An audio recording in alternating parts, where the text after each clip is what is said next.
allotted time. Today I stand, sir, please. Today I stand on behalf of my party, the All India Trinamool Congress, with a heavy heart, but with a complete clarity of purpose, to support the motion of no confidence against the Speaker of the 18th Lok Sabha for presiding over the liquidation of the functioning of parliamentary democracy.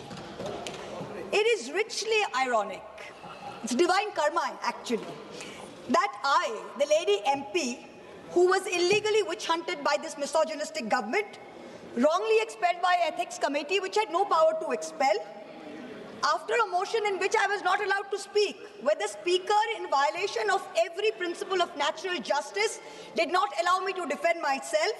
Today I am opening the debate for my party in a motion of no confidence against that very Speaker. You can't run away from karma. Dr. Ambedkar said that Parliament belongs to the opposition and the government should always be on trial. On the anvil, he called it, to ensure accountability. The role of the Speaker is that of a neutral arbiter and a keeper of the order of the House. This is absolutely vital to the function of Parliament.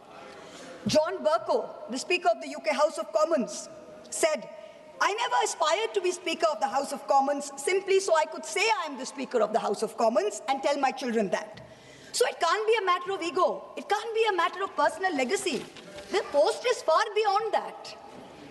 It is a fitting tribute to the vibrancy of India's democracy and the strength of India's dissenting voices that a motion of no confidence was moved against the very first Speaker of the Lok Sabha, G.V. Mavalankar, in 1954. He was accused of openly espousing the cause of the official spokesperson of the ruling party in all matters and constituted a serious danger to the functioning of the Lok Sabha. Pandit Nehru, who was PM then, participated in the debate, and he said that more time should be allotted to the opposition than to the government benches. Pandit Nehru, as Prime Minister, said this. What is the tradition we are following today? In the next decade, in 1966, there was a second motion of no confidence against a sitting Speaker, against Sardar Hukum Singh. And there it was claimed that he was arbitrarily allowing questions likely to cause acute embarrassment to the Prime Minister, to ministers, to top leaders and government officials. Sounds familiar? Does it sound familiar or not? 20 years later, in 1987, again a motion was moved against the then Speaker Balram Jakar. Moving the motion was a future Speaker, CPM Somnath Chatterjee. And he said that Parliament is as much in danger from a muted Parliament than from executive authoritarianism. This is what Somnath Chatterjee said. The resolution was critical of Jakar's rulings, which denied MPs the right to move adjournment motions. What do we have today? We have the Honourable Speaker who has not allowed a single adjournment motion. Every morning we come here and like a stuck record, what do we hear? किसी भी स्थगित प्रस्ताव का अनुमोदन नहीं दिया गया. Every morning we hear this. But you know something? In the previous 3 instances, something was different. What happened? In each of the 3 previous instances, there was a deputy speaker to preside over the proceedings. In Mavalankar's case, there was Anantasayanam Iyengar, who was then deputy leader of the Lok Sabha in 1954. In 1966, in Hukum Singh's case, the then deputy speaker was S.V. Krishnamurti Rao. He didn't get a chance to preside over the proceedings because the person who brought the motion, he himself, Madhu Limaye, failed to get the requisite 50 people, so the motion failed. In 1987, in Balram Jakar's case, the Deputy Speaker M. Thambuderai presided. But today, what do we see? There is no Deputy Speaker. In the 17th and 18th Lok Sabhas, for the past 7 years, the post of the Deputy Speaker has been kept vacant. Article 93 of our Constitution very clearly says that the House of the People shall, the word shall is used, as soon as may be, choose 2 members of the House to be respectively Speaker and Deputy Speaker. If the post becomes vacant, immediately another one shall be elected. Then there's Article 95(2) of the Constitution. What does it say? It says during the absence of the Speaker from any sitting of the House of the deputies or the Deputy Speaker, if he is also absent, any other person who can be determined by the House. Today when the debate started, what did we see? The person, no disrespect to the current chairperson sitting there, but there was no consensus, there was no spirit of the House that was taken into accordance as to who was going to preside over the proceedings. The Speaker, the Honourable Speaker of the 18th Lok Sabha, has achieved many firsts. Unfortunately, all of them have been less than graceful benchmarks. He keeps talking about the vaunted garima of the House, but it has come to a point that the minute the Speaker comes into the House, garima leaves the House. That's where we are today. I am first going to analyze the Honourable Speaker's inglorious record on a macro level, and then I am going to dissect it on a micro level. So let's look at the first macro point. Suspensions under Rule 374A of the Lok Sabha Rules and Proceedings. Now, what did we have before? First, we had Rule 374, which required any suspension to go through a formal motion. 2001, Atalji's government, NDA government, you bring in 374A, which gives the Speaker, in case of a grave disorder, without moving a formal motion, he has the right of immediate suspension, without any formal motion. And this rule, the way it has been abused by the current Speaker, is the very antithesis of democracy. It is all that democracy should not be. In December 2023, Birlaji ordered the largest mass suspension in the history of Indian Parliament, suspending 100 opposition MPs. This one episode alone accounted for over 40% of all Lok Sabha suspensions since 2004. In the last 20 years, in one day, he suspended 40% of the total. And why did he do this? What was our grave error? We wanted a statement from the government on the breach of the parliamentary security. Was this not a matter of national importance? You tell us. Let this be a fair and neutral debate. Now, while these MPs were suspended, Birlaji presided over the passage of 3 criminal amendment bills without any substantive discussion. I would say he's criminally complicit in throttling democracy. Criminally complicit in throttling democracy. But this incident was not a one-off for him. Between 2004 and between today, I've listened to all of you, Mr. Pal. We can't speak to you anymore. The word we have criminally is listened removed to you. from the Please record. expunge it. The Please word expunge criminally it. is removed Please from the record. expunge it, sir. No, Please, sir. Suresh ji, please let No, me sir. say. Suresh ji, please Sir, the let me word speak, criminally sir. is removed from the Please record. remove it. Please remove it. It will make him no less a criminal. Please remove him. But this incident was this incident was not a one-off moment for the Speaker. Between 2004 and today, 245 suspension actions were recorded in the Lok Sabha, and half of this total, 120 suspensions, were done by Birlaji alone. And that's not all. He's the only Speaker who has suspended only opposition MPs. 100% of these 120, 112 in the 17th Lok Sabha, and 8 and अरे आप बताना बंद कीजिए martial साहब, वो chair पे बैठे हैं आप नहीं, वो बैठे हैं चेयर पे आप नहीं, आप बताना बंद कीजिए माइक पे. 120 suspensions have been done by Birlaji alone. And they were all Lok Sabha, they were all members of the opposition. 0 NDA. Let us now look at the numbers for previous speakers. The country has a right to know these statistics. In Somnath Chatterjee's time, 2004 to 2009, only 5 MPs were suspended. Never once Rule 374A used. 4 were suspended due to irregularities in MP lads, and 1 was suspended due to some impropriety on an MP tour. Somnath Chatterjee was a UPA nominee. He presided over turmoil in the House. Advani ji was LOP at that time, but he never suspended NDA MPs. He never throttled their voice. He was called headmaster because he used to always scold MPs. He even went so far as to say that you all are misbehaving so much, you should not be allowed a penny of the public paisa to be spent on you. But even then, he never suspended anyone. Then we come to Meera Kumarji. She was also an UPA nominee. She was Speaker 2009 to 14 when Sushma Swaraj ji was LOP.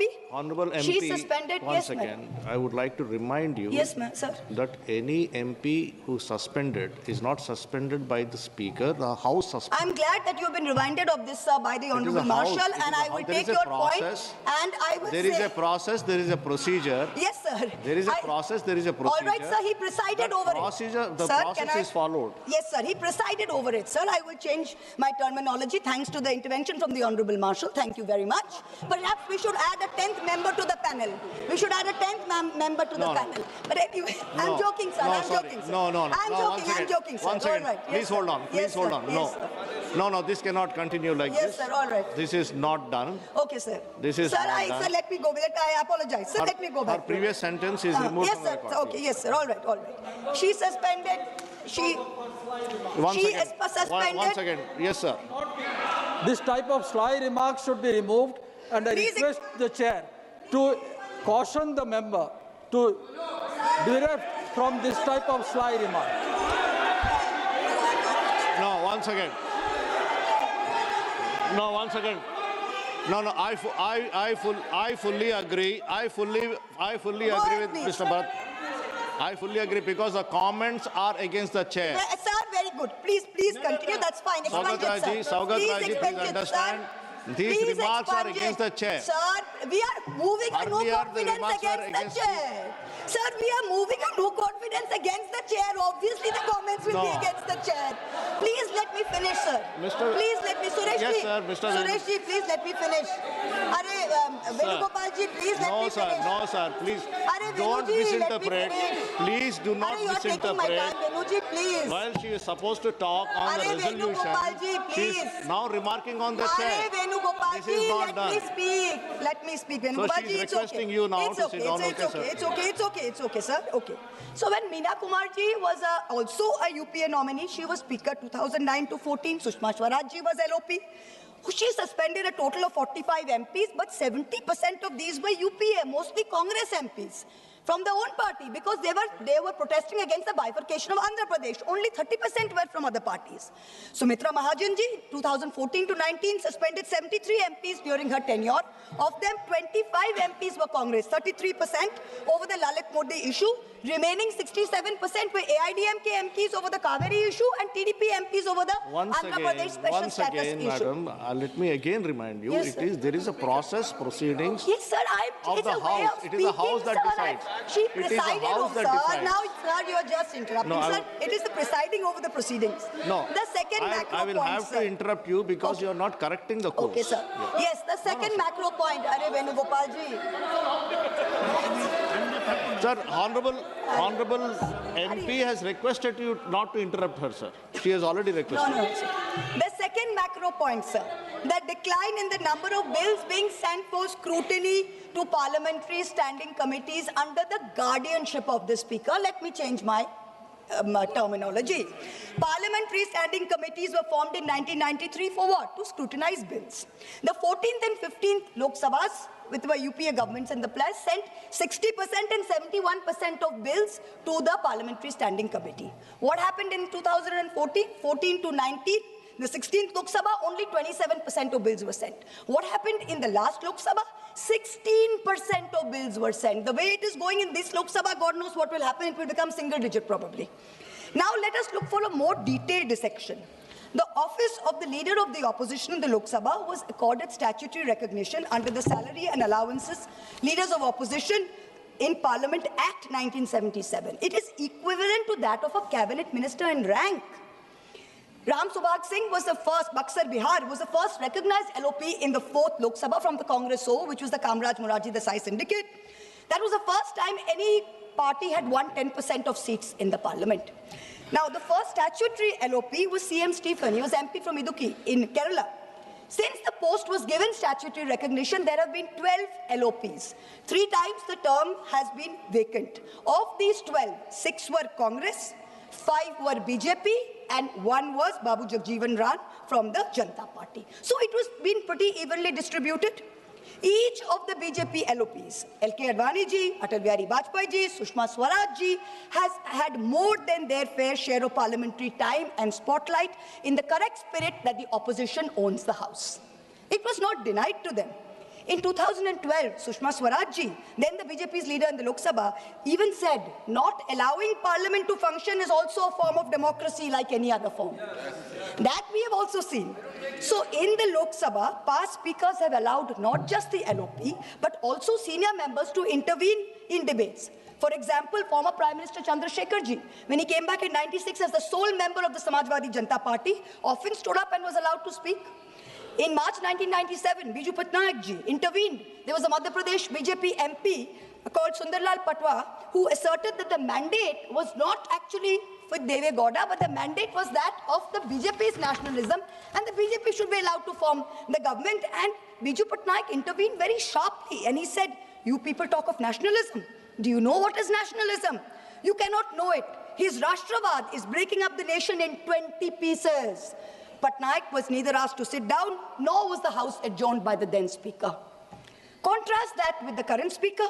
In the last Lok Sabha, the 17th, he perfected the art, or under his guardianship, the art of switching off the mics of opposition members mid-sentence, of ensuring Sansad TV paid for by taxpayer money blacks us all out. And when we stand up and he says this is a technical glitch, that's okay, we believe it, but I'm just pointing it out.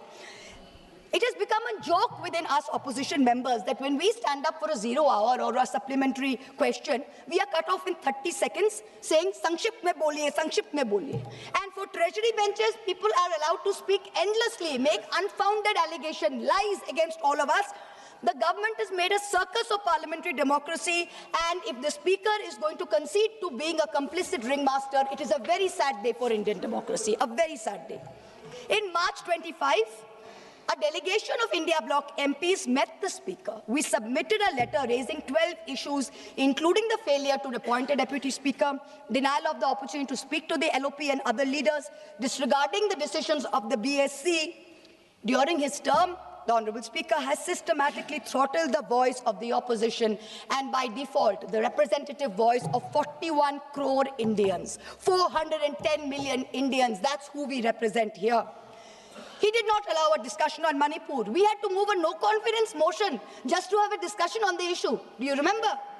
I remember the MP from Manipur, Dr. Bimol Ekojam. He stood up close to midnight, and with such anguish in his voice, he told us that this state of Manipur has been excluded from the national consciousness to the point of invisibility. He had to be given the time at midnight. When BJP MP Ramesh Biduri stood in this house, and he called Danish Ali, another fellow MP, and I'm going to repeat these words because the country needs to remember this was said in this house. He called him a Katwa, a Musalman Atangwadi. Birla ji did nothing. You failed not only Danish Bhai, but you failed 200 million Muslims of this country who put their head on their forehead on this soil of this thing. Ramesh Biduri continued the rest of the term merrily. He was never suspended. Birla ji did not allow a discussion of the special intensive revision in Bihar, allowed only a larger electoral reform discussion. On every matter of national importance, we have been disallowed adjournment motions and debates. On each one, I am not yielding. He's an MP, he's not a minister. I'm not yielding to him. On each one, on the Hindenburg issue and the Adani government nexus, you disallowed the motion. On Chinese aggression into our territory, you disallowed a motion. On the one-sided Indo-US trade deal, we had to learn from the US president there's been a trade deal. The government didn't tell us. You disallowed a motion. On the Epstein files, a sitting cabinet minister has a mention of 430 times. Heads in the world over have rolled. You have not allowed us a discussion. Every time we MPs from Bengal have demanded answers as to why the central government is starving Bengal of funds, why our people are being starved of their rightful dues, the Speaker has allowed the treasury bunches and ministers to systematically heckle us and dishonor us and humiliate us. On February 2nd, Birla ji disrupted the LOP's motion of thanks, citing rule number 349 and 353 to bar quoting from an article from the Army Chief of Staff memoirs. First they said LOP should authenticate, then they barred him from authenticating. Yet on February 4th, a BJP MP designated as prime heckler by the treasury benches, furnished books within the house and continued for 3 minutes. Then rule number 349 was not applicable. It is absolutely incredible, the show of partisanship that the Honorable Speaker informed this House that he had advised the Prime Minister not to come to the House as there is a danger from women MPs. Yes. 1 minute, sir, 1 minute, I'll conclude. The Prime Minister is too scared to come to this House, and the Speaker is covering up for him in this ridiculous Honorable manner, MP Shri T.R. Baluji. denigrating women without any Honorable substance. MP Shri T.R. Baluji. No, sir, I have not finished. 1 minute, I have not finished. I've got my last sentence. Speaker Saab, You already spoke sir. for 20 no, minutes. I have You got already 28 spoke for 20 minutes. My party has 28 minutes, sir. She is the chief whip. She is the chief whip. Speaker Saab, you are no longer fit to conduct the affairs of this House. I will end by saying to the Honourable Speaker what Oliver Cromwell said to the Parliament in 1653 and what UK Conservative backbencher Leo Amery told the British Prime Minister Neville Chamberlain in 1940. You have sat too long here for any good you have been doing. Depart, I say, and let us have done with you. In the name of God, go. Honorable MP Shri T.R. Balu, sir. T.R. Balu, sir.